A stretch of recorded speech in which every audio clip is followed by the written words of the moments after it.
Page 328. Part your legs.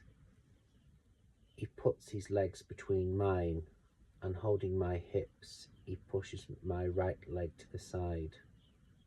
That's better. After this, I'll let you sleep. Sleep? I'm panting. I'm not thinking of sleep now. He reaches up and gently strokes my back. You have such beautiful skin, Anastasia. He breathes as he bends down and kisses me along my spine. Gently, feather-light kiss. At the same time, his hands move around to my front, palming my breasts. As he does this, he traps my nipples between his fingers and tugs them gently. I stifle my moan, and I feel my whole body respond, coming alive once more for him. He gently bites and sucks me at my waist, tugging my nipples, and hands tighten over the exquisite cave post. His hands drop away, and I hear the now familiar tear of foil as he kicks off his jeans. You have such a captivating, sexy ass, Anastasia Steele. What I'd like to do to it. His hands smooth and shape each of my buttocks. Then his fingers glide down and slips 2 fingers inside of me. So wet, you never disappoint, Miss Steele. He whispers, and I hear the wonder in his voice. Hold tight. This is going to be quick, baby. He grabs my hips and positions himself as I brace myself for his assault, but he reaches over me and grabs my braided near the end and winds it around his wrist to my nape, holding my head in place. Very slowly, he eases into me, pulling my hair at the same time. Oh, the fullness. He eases out of me slowly, and his other hand grabs my hip, holding tight, and then he slams into me, jolting me forward. Hold on, Anastasia, he shouts through the clenched teeth. I grip the post hard and push back against him as he continues his merciless onslaught again and again, his fingers digging into my hip.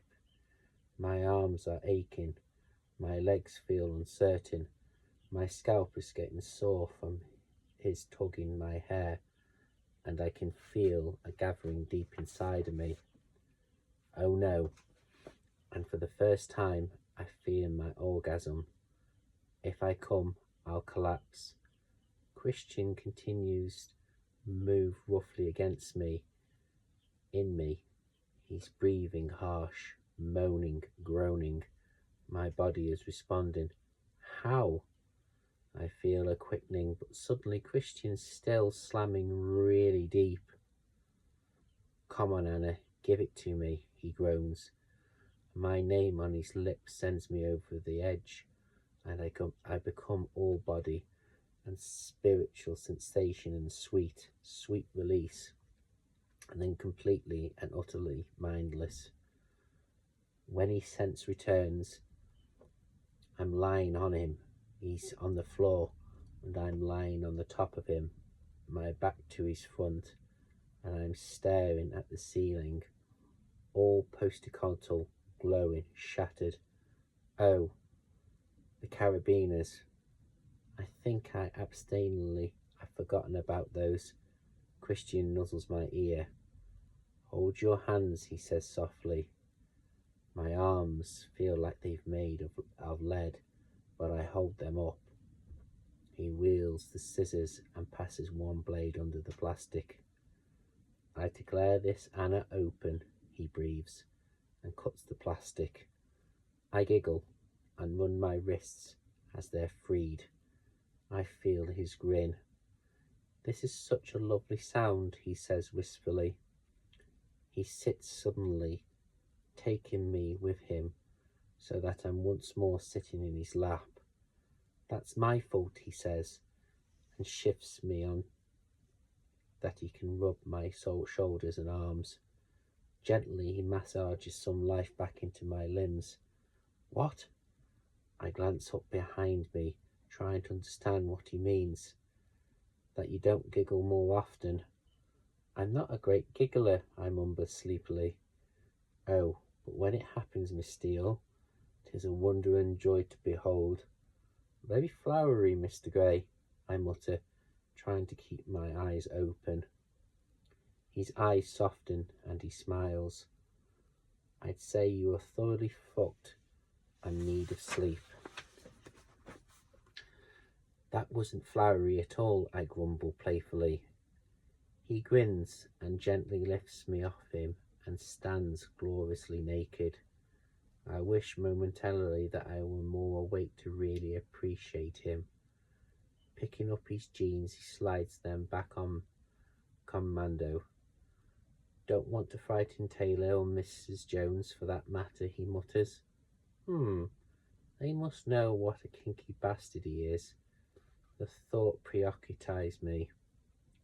He studs to help to my feet and leads me to the door, on the back of which hangs a grey waffle robe. He patiently dresses me as if I'm a small child. I don't have the strength to lift my arms. When I'm covered and respectable, he leans down and kisses me gently. His mouth quicks up a smile. Bed, he says. Oh, no. For sleep, he adds reassuringly. When he sees my expression, suddenly he scoops me up and carries me cool-tailed against his chest to the room down the corridor where earlier today Dr. Green examined me. My head drops against his chest and I'm exhausted. I don't remember even being this tired.